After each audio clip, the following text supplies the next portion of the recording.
Here at Ace Method Coaching, this is what I do.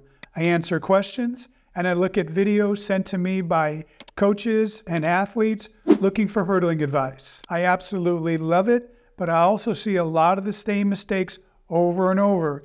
In this video, I'm going to show those to you for both the sprint hurdles and also the long hurdles. In the end, I'm going to give you advice on how to correct all these issues. So let's go. Bad plant step. Reaching out on your last step going into the hurdle is putting on the brakes and losing speed. You're trying to slow down and get more comfortable, but also maybe trying to jump up. Either way, it slows you down. Taking off too close to the hurdle. I've covered this in an earlier video, and you can see that one here. It forces you to go too high in order to not hit the hurdle, which again slows you down. Jumping too high. This is the most common mistake for middle school and high school hurdlers.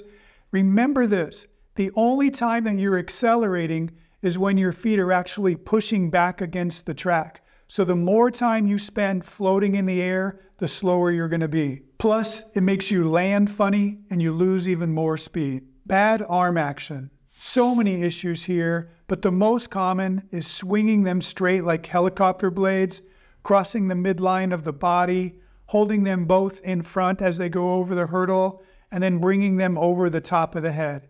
Either way, this gets you off balance and causes you to have a bad landing, which slows you down. Reaching out with your steps between the hurdles. I understand that in the sprint hurdles, it's tough to reach the next hurdle in 3 steps, so you want to stretch out to make it happen. It's intuitive, but the problem is those are slow strides. What you need to do is rely more on pure speed, because when you run full speed, you naturally take longer strides. Too many steps between the hurdles. In the sprint hurdles, unless you're really short and really slow, you should never take 5 steps over the hurdle. They're very slow and they get you in the habit of taking off too close to the hurdle, which I already talked about. If your steps are unnaturally close, you need to take less steps, like 4 or 3. In the 300 and 400 meter hurdles, stutter stepping is the main issue that hurdlers have.